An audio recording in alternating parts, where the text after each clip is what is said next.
Biden just extended the moratorium on student loan payments for a final time until January. He calls the freeze a critical lifeline. To give you an idea of just how critical, take a look at these numbers. Student loan debt has surged to over $1.6 trillion, and only 2/3 of that is expected to be paid back. College is expensive, like really expensive. But I'll tell you, you didn't need to hear that from me. So let's break it down and try to up your financial literacy a little bit. This video will have two parts. First, we'll dissect loans, and then I'll try to arm you with some tips to avoid them entirely. Like many things in life, the roots of such ludicrously high college costs are pretty complex. Financial illiteracy, student debt, organizational bloat, and rising expectations have come together in a pretty brutal way. It turns out that financial literacy among Americans has been trending downward since the market crash of 2008, but you'd be right to wonder what else is going on. Now, the evidence points to something that it might seem kind of counterintuitive. Increased access to grants and to loans may be driving up the cost of college. Now, this phenomenon, it seems to be worst at private colleges, which actually makes sense because in-state schools, they typically have restrictions on how much they can raise tuition every year. With such high costs, debt is unavoidable for many, and in some cases, it even makes sense. To figure out how sensible it is, we first need to understand loans a little bit better. Now, I'm no math major, but it's numbers time. Now, the average student debt is about $40,000, but for the sake of this example, let's assume we have a nice round $10,000 loan. Interest is essentially the cost of borrowing the money. Banks show this as a rate, a percent of the total amount that you owe.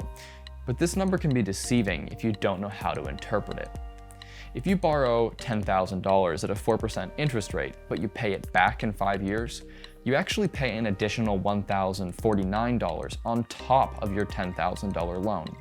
Now that's 10.5% on top of the initial loan amount, not 4%. But many students, they don't pay it back in 5 years. They defer, and they don't make payments during college. This deferment means that the interest is added to the total balance, called your principal, and often monthly. Now the principal of our $10,000 loan that we took out our freshman year is nearly $12,000 by the time we graduate if we defer. Interest compounds, meaning the interest charged is added to the total, and the next time interest is assessed, it's based on a larger amount. With bigger loan amounts, this cycle gets dangerous very quickly. The term of a loan is pretty simple. This describes how long you have to pay it back. Now, long terms, they sound nice, but taking longer to repay a loan means paying more interest. Paying back our $10,000 loan in 10 years instead of 5 drops the monthly payment from $184 to $101, but more than doubles the total interest to $2,149.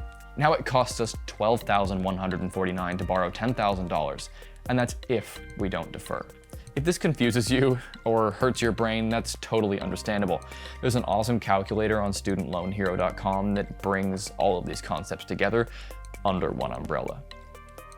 But now that you see why this gets complicated, let's delve into some advice.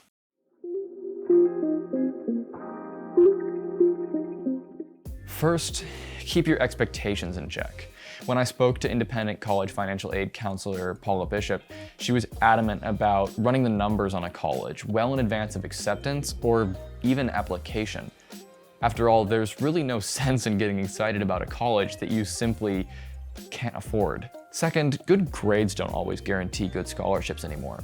A long list of colleges no longer award aid based on merit, meaning your academic performance in high school has little bearing on financial aid.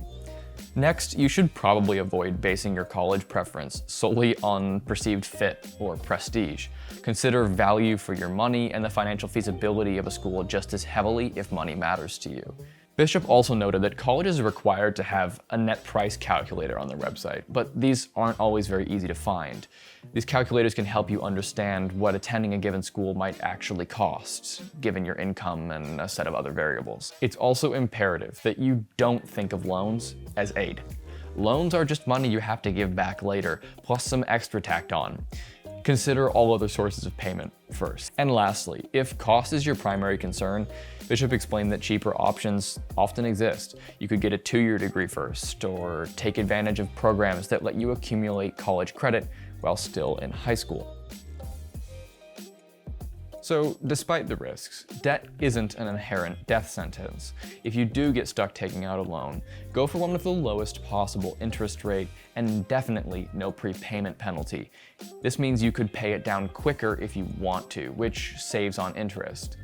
Some government loans even offer no interest accrual if deferring while you're enrolled, but these are based on need. So if you don't qualify, do your best to pay the interest while in school, preventing that compounding effect that we discussed earlier, so at least your principal is the same as you started with when you graduate. Now, if you absolutely plan on deferring while in school, for whatever reason, wait to take out your loans until later in your college career if you can, because you'll pay less in total interest. And remember, money sounds scary, but you've got this.